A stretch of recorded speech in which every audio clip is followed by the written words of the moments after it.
Hey, welcome back to the Colts Corral. I'm your host, Brian Bibey, and today we wrap up an unforgettable season for the Philip Barber Colts. We're joined by head coach Nick Mayle to review the semifinal game versus Bluefield, and then really to reflect on a historic 10-3 season for the Philip Barber Colts football team. And then let's talk about what's next for the program because quite frankly it never stops. So, Coach, welcome in, man. Hey, thanks for having me, Brian. Appreciate you. Hard to believe this is the last one of the year, really. Yeah, but it's been a great spending time with you every week. But yeah, all good things got to come to an end, or at least go on a break for a little while. Absolutely, absolutely. Well, let's just dive into this thing. So let's talk about this semifinal game last Saturday at Bluefield. Colts lose 56-27. What were your biggest takeaways from that loss at Bluefield? Let's talk about that first. They're a great team. They got a bunch of athletes that are just all over the field, and they're young too. I mean, their starting running back didn't even play. I mean, he went out with a broken leg earlier in the season, and I think he's got some D1 offers and stuff, and they just got a lot of athletes, and they played in space, and we tried to entice them into our game, but we had some guys get hurt, but that kind of limited our ability to do that. We made some uncharacteristic mistakes there starting off, so kind of dug ourselves a hole. But the thing that kind of stood out the most is even though we were in a hole, we just kept trying to claw our way back out. Guys didn't quit. We had some warriors out there. I mean, Tyler Vance, he left the game in the first half. Found out later he had a iliac fracture, which is like at the top of his pelvis, and is in. I'm pretty sure that he probably hurt that the week prior because he was complaining about some hip pain. So, he's going out there trying to play with a messed up hip. Mason Jones found out later that he broke his thumb, but during the game he just taped it up and kept on playing. Um, Aiden Thorne, a kicker. If I don't know if you've seen him running on and off the field, but he was not in good condition, and he had a strained or pulled hip flexor muscle going on, but still was perfect on PAT.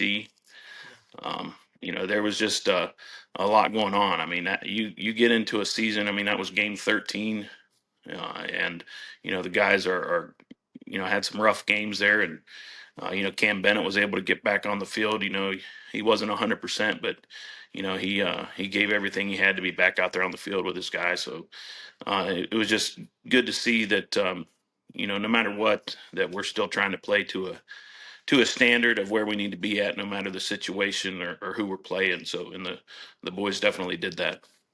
Yeah, couldn't agree more with you on that.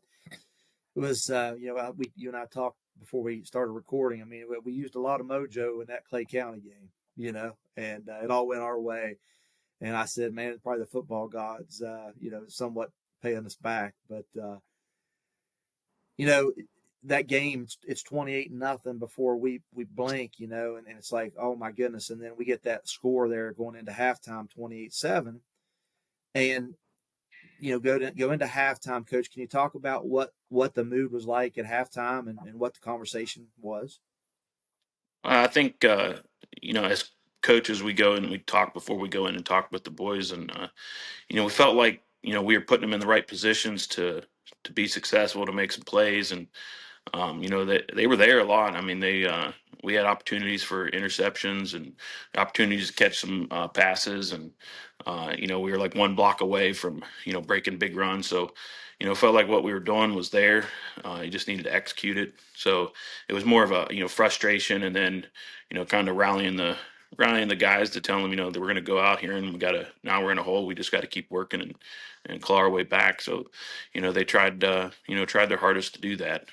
So, we felt good. I think that drive going into halftime, that was probably the highlight for offensively for our game or for our team. And then just knew what we were capable of doing, and the other scores that we had were all off of big plays, but that was kind of like a calculated drive and moved the ball down the field, and we had a little trickery there and got Parker Harrod down the seam, and he made a catch about 2 inches from the ground. So, we just kind of, it was more of just we need to do what we were doing better. Yeah. Yeah, no. And I felt like we were moving the ball up and down the field. Like you said, I mean, we had some turnovers here and there, uncharacteristic, and but we one thing about the Colts football team and those players, they played their rear ends off all game, and Bluefield's a good ball team. And Frankfurt's going to have their hands full with Bluefield. I guarantee you that. I said one thing on the broadcast. Mason and I were doing it. I said, I don't care if I don't call another screen pass until next fall, and I'm sure you Yeah, guys probably felt the same way. You know, yeah. Yeah, that's that. When you got athletes, you can play that like, that wide open. It's like 7-on-7, dude. It ticks me off. yeah, Like I'm yeah, like kind of old school in that. If we want to play football, let's play football. But if we want to play flag football, then let's throw it out there and let guys run around. But they, yeah, I don't. I'd rather just like punch you in the face. But it's kind of it make it difficult. I mean, their receivers did a good job of holding just long enough to not get it called, and yeah, they did a good job of their running back. I mean, if you watch it back on film, our defensive ends like Aiden Thorno and Johnson, their linemen would pull down the line, and our guys would bust them, do their job and try to turn it in, but then a running back would just jump cut 4 or 5 yards outside, and yeah, and then our safeties are having to worry about the screen game out there, making those plays. So then they're not there to make that tackle when he does bounce it. So, and then our guys just weren't fast enough to get out there to get him. So, yeah, yeah. it was frustrating. I mean, as a defensive, from defensive perspective, when you put guys in the right position to make the plays, and then they just they have athletes, it gets a little frustrating.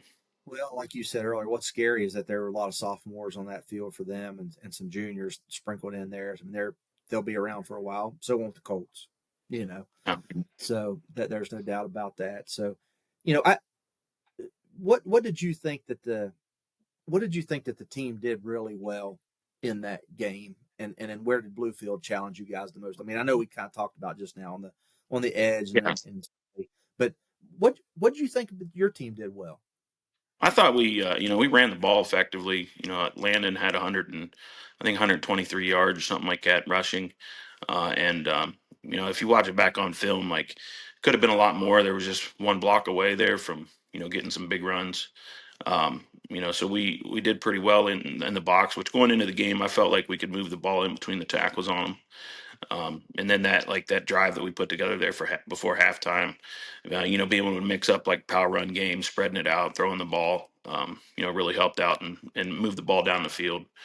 So that was, probably a standout or moment, I guess, or series of moments there. And then defensively, like I said, our defensive ends, they did what we asked them to. We told them they're going to pull the lineman, they're going to come down and kick you out, and you have to, blow up the kick out block and then turn it in and then be able to surf to the outside. Well, they blew it up and surfed, but they didn't surf fast enough. I mean, they Yeah, did what we asked them to do, and but we did a good job there on the edges for the most part. I think they only tried to run on outside on us one time yeah, on purpose, and then that's when that kid cut it back clear across the field because yeah, we were all pursuing to the football, and if you look on film, there's about 9 of the 11 guys are all on that side of the hash trying to be in on the tackle. He yeah. cut it back and had to beat 2 guys back around the field. So, um, they did what we asked them to do, and I think we only had maybe 1 or 2 mental lapses defensively, but we couldn't ask for them to do much more. Yeah. Again, I'm like you. I had an opportunity to watch every snap, and from the 30,000 foot view up the press box on the third floor, and had a great view of everything, and just they made some tremendous plays. They had some tremendous athletes, and we're about giving credit where credit's due, and that's what we did. So, I want to say that our guys, man, they played their rear ends off again, like they did all year long, and very proud of them. Very proud of them. So, Coach, I want to talk about this season. It's you guys finished 10-3. It's the best record in school history. A special senior class. What's that mean to you in this program? Well, I mean, winning football games is just part of it. That isn't really the focus.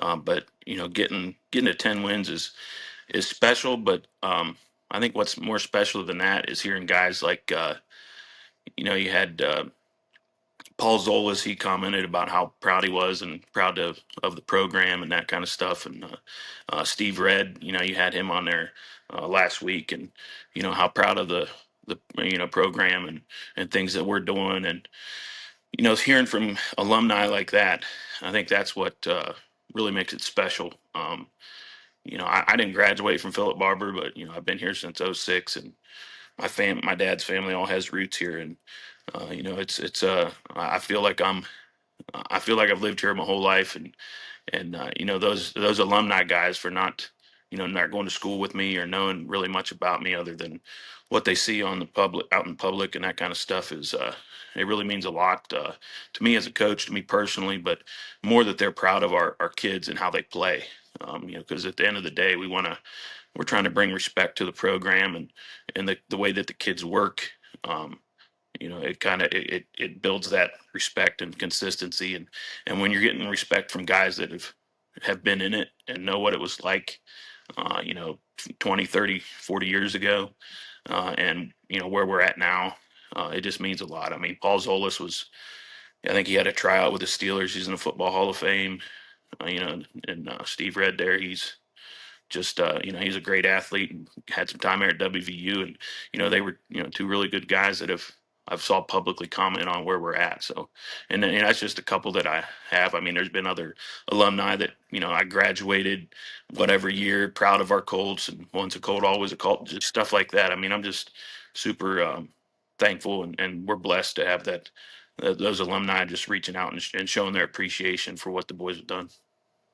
Yeah, I agree. And it's been really cool to see. And I've told you this time and time again, the amount of people that are following the program now, alumni from all over the country. And I'm not lying when I tell you I get comments, private messages from Alaska, Florida, California, all over. And they just are very appreciative of what you guys have done, but quite frankly, what the kids have done and the commitment that they've made to you guys, to the program to get it where it's at. So that needs to be stated to you guys, and I know you know that. We've talked about it, but it means a lot, man. And you keep building this thing, and that senior class, man, they've been a huge part of this. So um, I do want to talk to you about the senior class. They're the winningest of all time. We've talked about that. What made them so special? Well, I mean, they're a tight group.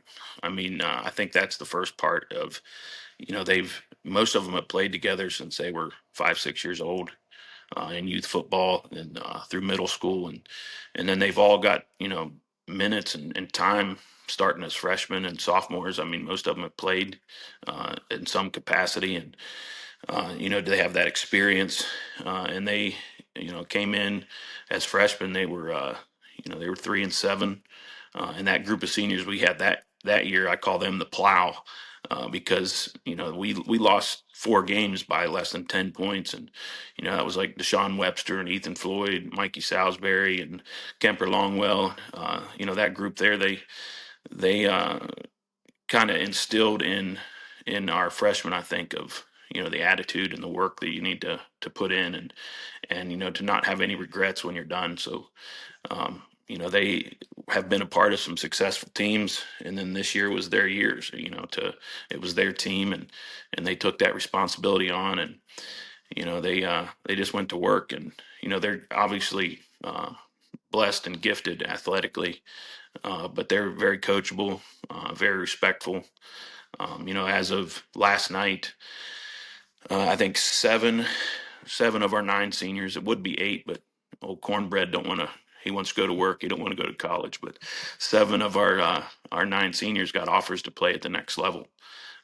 So that's a pretty awesome thing. And one of the coaches that contacted him, he made a comment that when he was calling the guys to offer them to come play, that he had his wife on speakerphone, and when he got done making the calls, his wife said, "That's the most respectful group of young men that I've ever heard you talk to." So that's a great compliment to their character and who they are. And It's just a special group, man. I mean, in Barber County, we don't get, it comes in waves, as far as groups like that. But, we're, we're willing to develop and make kids like that, but they're not born like that every day around here. No, they're not. And you go back to the guys that were the plow, right? Like your Kempers and your Deshaun's and Ethans, and you look back, those dudes are all playing college football. And Yeah. and that the class after them. I mean, these guys have all had opportunities, and that wasn't the case before. So it's really cool to see. Again, that talks about the elevation of the program, right? Where these guys are getting opportunities now that just didn't exist previously. Yeah. I mean, another comment, it was another school that the coach made the comment, we sent their stuff and they said that they needed kids from a winning program in West Virginia to build a foundation on. So, if they're saying that we're in that group, that's pretty cool to hear college coach say that about our guys. So yeah, we're moving in the right direction, and we're thankful that we built those relationships with those college programs. And Coach Matlick, he's our recruiting liaison, and he's done a lot to help the kids out. And, other coaches, we help get their films together and all that stuff. So we're moving in the right directions, and that's what it's all about at the end of the day, is just providing opportunities for these kids to pursue whatever passions or dreams that they want to do in the future. Yeah, for sure, man. Um, let's talk about your favorite moment from this season. I'm not going to ask you what the funniest thing you heard all year. I want to know what your favorite moment from this season. And it could have been practice. It could have been off the field. It could have been a game. Yeah, I mean, we had our game there week 5. We bought some black uniforms, and I had planned on doing it. I wanted to do it, and we were able to fundraise enough money to be able to get some in, and it was pretty funny. The guys were like, "Hey, are we getting back black uniforms?" And the only ones that I told, it was just me and Coach Pulling, because I hit him in his classroom, but didn't tell anybody, didn't tell players or anything, and parents or nothing. Nobody knew. So we did our Colt Stampede, and then at the middle of the field, I said something about this is where the hype train comes to die. So then there's only one color to wear at a funeral. So they came into the locker room. We had them black uniforms, and they went berserk. That was pretty cool. I really liked that. That's awesome. And then, Yeah. at practice, at practice, Tyler Vance came to me and he said, "Me and Owen think that you control the weather." And and I said, "I don't control the weather, but God does love PB football." And I talked to him about it. It's because it was pouring the rain down all day, and then it just seemed like it stopped during practice. So then we're out there, and it starts to sprinkle a little bit. And Vance looks at me, and I put my hands up to the sky and I was looking, and like no lie, 3 minutes later, the clouds break and the sun comes up, and he's like, his mind's blown. So I thought that was pretty awesome too. I mean, they think I have power over the weather. And then Yeah, probably most hey, special very good. thing I thought was that Lincoln game, when Cam Bennett went down. He's thinking his ankle was broke, and we ran the hill there to the high ground after the win, and uh, we had a prayer up there, and no lie, I think words of the prayer were. Cam's going to say, he's going to call and say, "It's all right, guys. It's just a sprain." And as soon as we said amen, we heard yelling from the field, and it was the coaches and stuff down there saying, "It's just a sprain." So that was pretty awesome to experience too, because it was like, instant answer to prayer. God's on his timing, and I figured he was, that was right on time. It was worked out perfect. So that was pretty awesome. Yeah, that's all. There's some great. Those are the memories that'll last a lifetime for sure. Um, I mean, what these young men don't realize is the everlasting memories that they provided to the fans, to the alumni. That was one remarkable run this year. And they were a huge part of that. That just not just the seniors, but all the guys, freshman, sophomore, junior. Um, I want to talk to you about, like how do you feel the program has grown compared to previous years? Because Nick, and let me say this: I'll give you an example. I mean, for me personally, I did my last interview with Alex Wiederspiel on the Friday free for all for high school football this morning, and he was asking me questions about the program, what's going on. I said, Alex, honestly, I think Coach Mayle and this program, they're at a point now where they are reloading instead of rebuilding. I said, I think that's the simplest way that I can put it.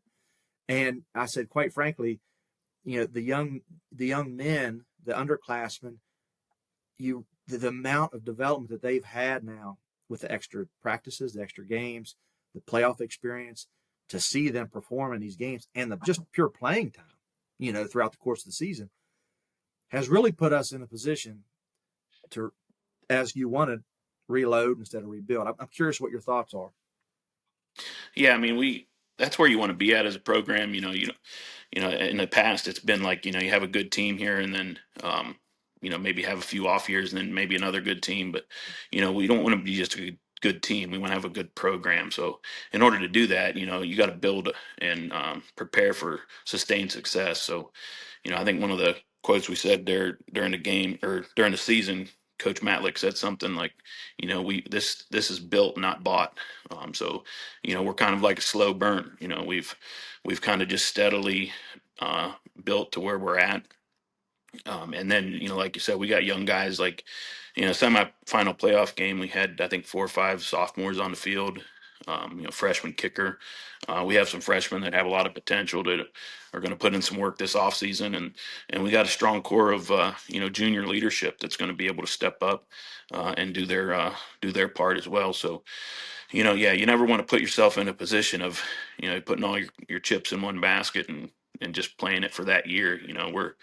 We're looking at, 5, 10, 15 years down the road, what do we want to be like? So, and just those individual years along the way are just, building on what you've done in the past. So you don't want to really look back and, when we get done with it all and, old and sitting in rocking chairs, we can sit back and talk about what we did over that time span. But, right now it's just continuing to improve and work and do what we need to do to keep on, reloading, as you said, and keep developing kids and get them to their potential and where they want to be at.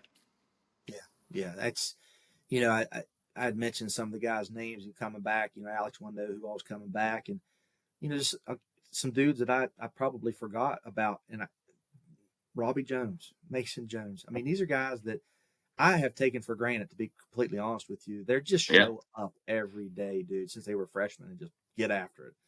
And, they're there, man. They're just that constant. And these are guys that are going to be leading this program, next year. And I'm interested in what's next for these returning players and the program.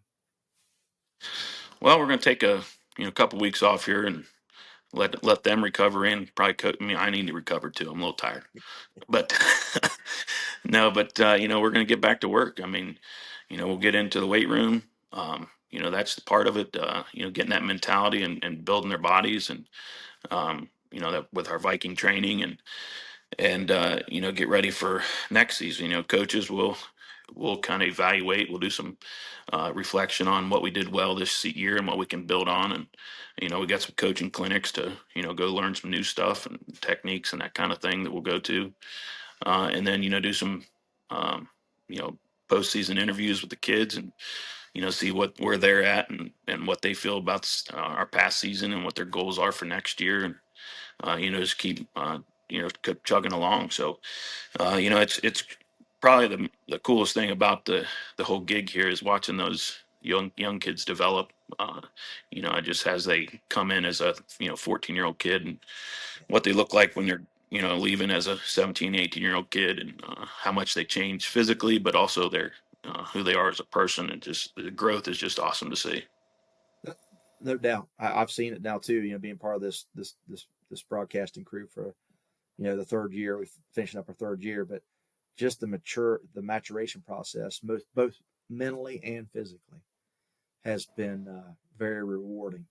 So I really appreciate that. I know Jeff and I both talk about that a lot, but they come in as boys and they leave men.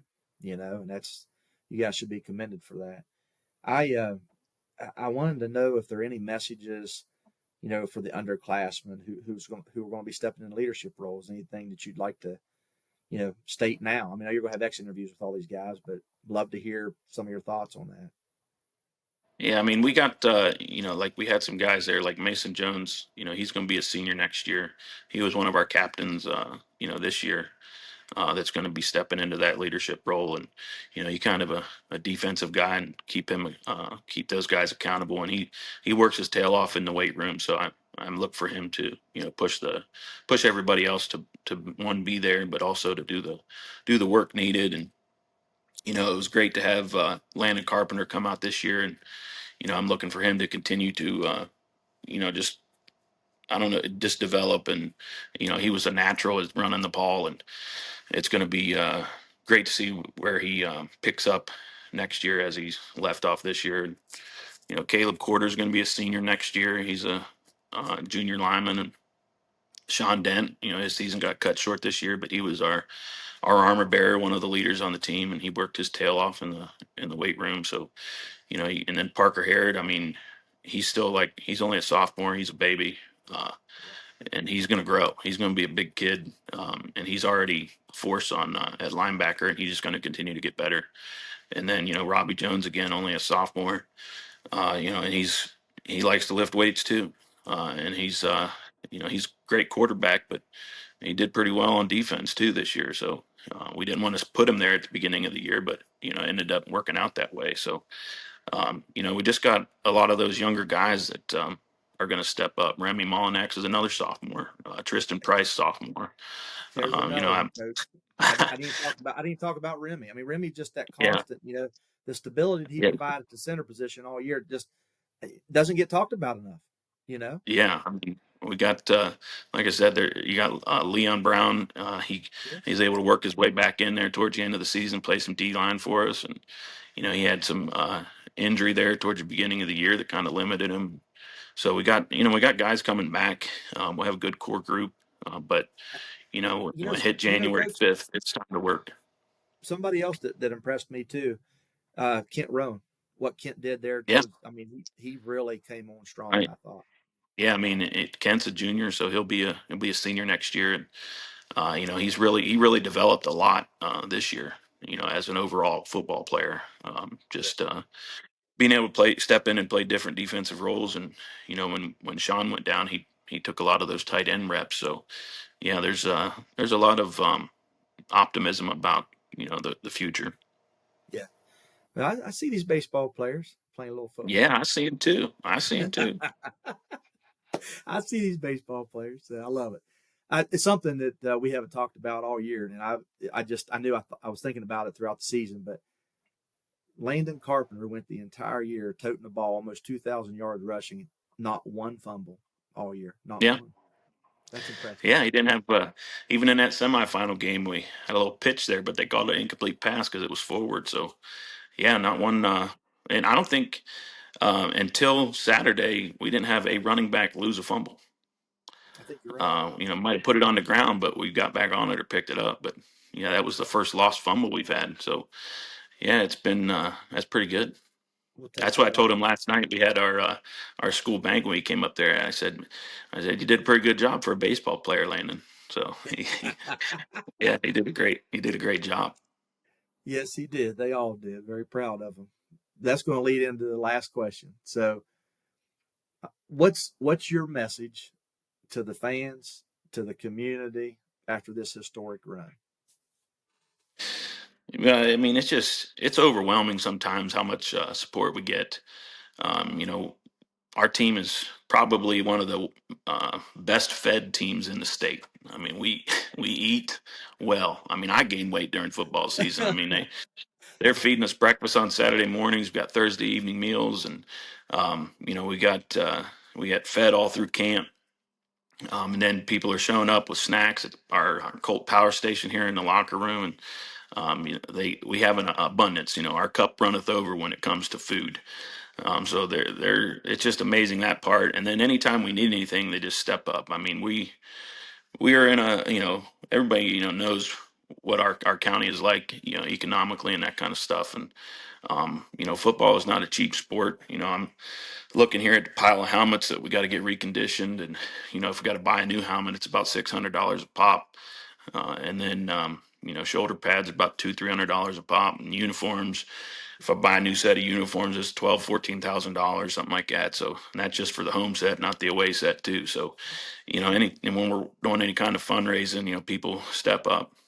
When we headed out of town for our playoff game, we had people just reach out without asking, like, "Hey, I want to donate or help out in any way I can."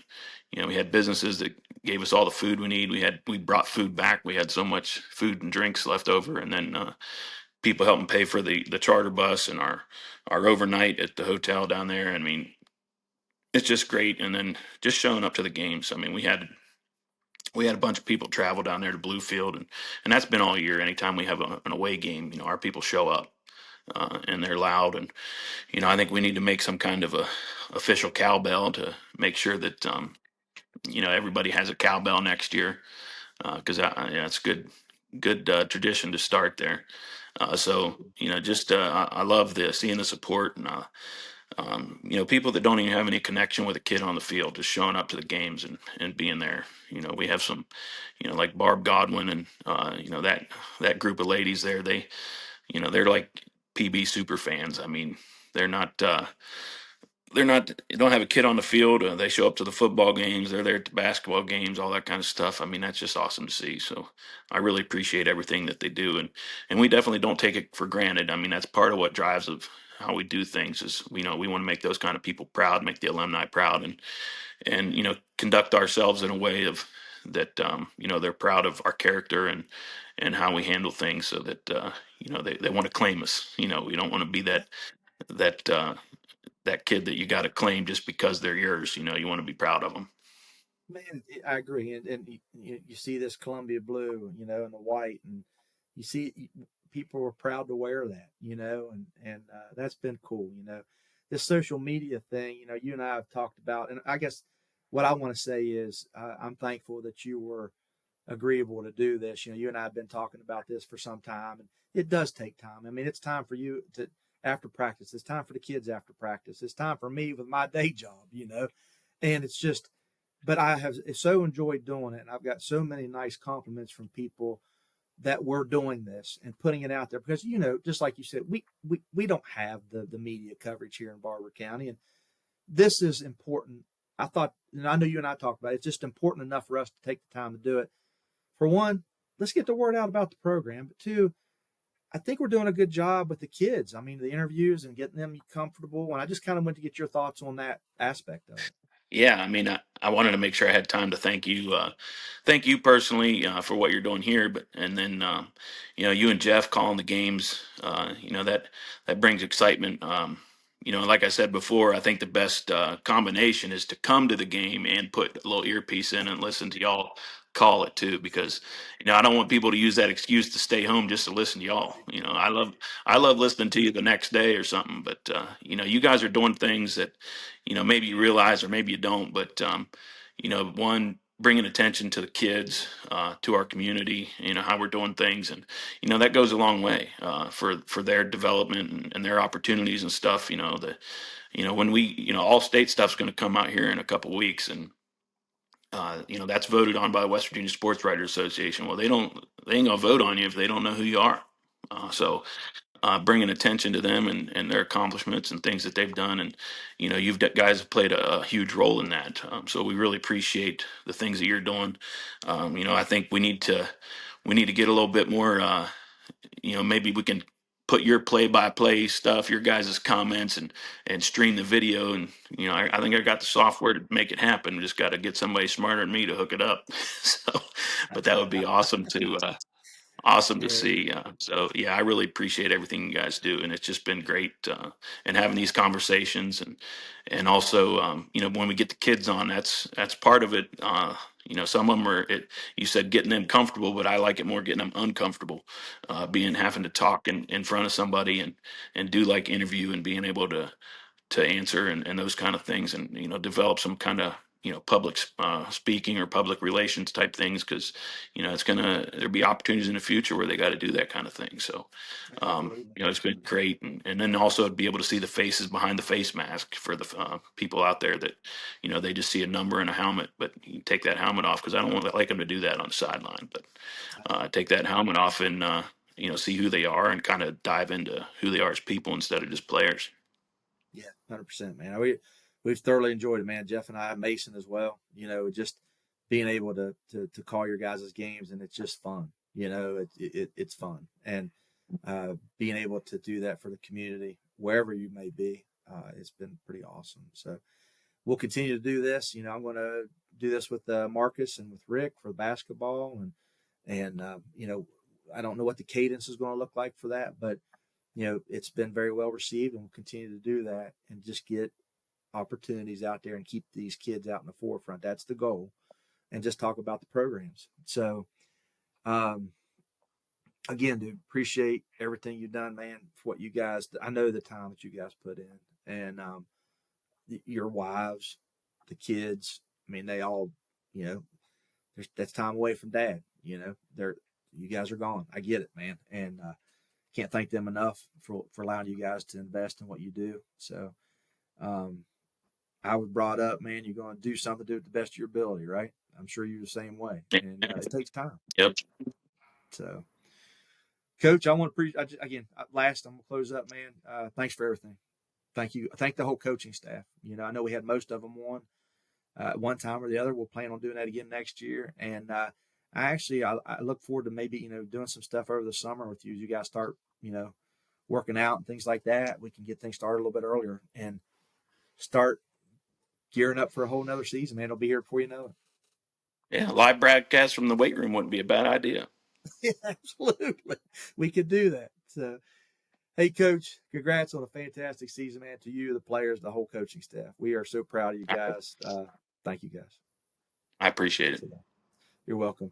That's going to wrap up the season finale of the Colts Corral for the football team. Huge thanks to Coach Mayle for joining us today and all year long, and the entire coaching staff and all the players that we've interviewed. And thank everybody that listens to the Colts Corral or watches, and look forward to another a great off season for you guys, a healthy off season. See what happens next year. So, with that being said, appreciate what everybody's done. Like, subscribe, and share this video, and celebrate this season with the guys when you see them. Stay tuned for more Philip Barber coverage. Until next time, go Colts.